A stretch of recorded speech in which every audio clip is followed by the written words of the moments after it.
Southside Youth, Pastor Dalton here. Hey, we're in our week 2 of our Grow Deep series. I'm really excited about it because last week we talked all about what the church body was and how we could better each other united to grow deep. This week we're going to be talking about something different. But first and foremost, I want to ask you a question. What are you made for? What were we made for? What was the purpose of humanity?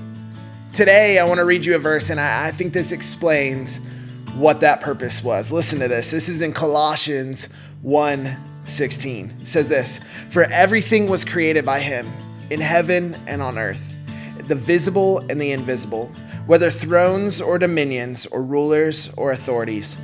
All things have been created through him and for him." So I'm going to ask you again, what is the purpose of us? What's your purpose? Why were you created?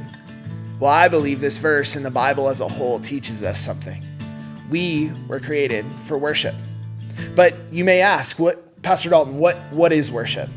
Well, what worship is understanding your proper place in this world. Understanding who God is and who you are. The creator and the created. That's super important for us to know.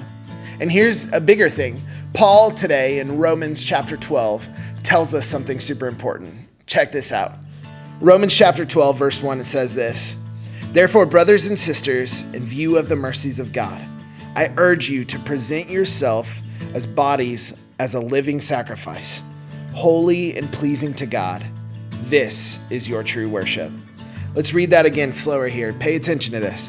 "Therefore, brothers and sisters," meaning those who follow Christ, "in view of the mercies of God, I urge you to present your bodies as living sacrifice, holy and pleasing to God. This is your true worship." You see, students, this is so important to hear what Paul is saying. What Paul is saying is this: if you want to worship, if you want to grow deep, it doesn't mean that you go sing songs. You see, praising is what that's called. Praising is a part of one of the many ways you could show your worship of God. You showing that God is greater than you, right? But at the same time, what Paul tells us true worship is being a living sacrifice. Now, we've studied this in the past. Being a sacrifice is an important thing that we especially talked about in the Old Testament. So the believers, the church at this time would have known what Paul was talking about. But let's explain this to each other. Let me help you give why this was so pivotal to these readers of this letter in Romans. You see, what a sacrifice was, they would get a fire and they would put it on an altar, or they would put it on the ground. And in this moment, they would take some live animal and they would put it on the fire and they would engulf it in flames. And the smoke would rise up to whatever deity or God, little God, or the one true God that they were trying to worship. And in this moment, if Paul is teaching us that as worshipers, we need to let our bodies be as a living sacrifice, this is true worship.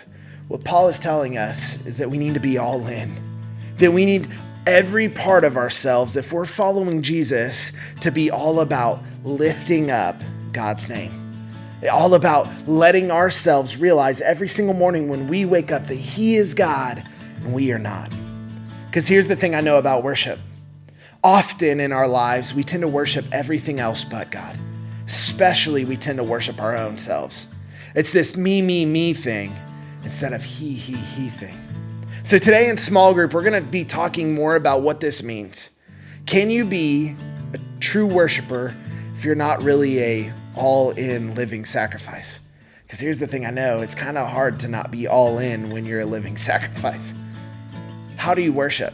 There's some different applications there. We're going to talk about that in small group. Is it just singing, or is it more than that? Today in small group, talk with your leaders, read the passages, and see what God has for you. I love you as always. Southside, I can't wait to see you here next week at church. Love you guys. Bye.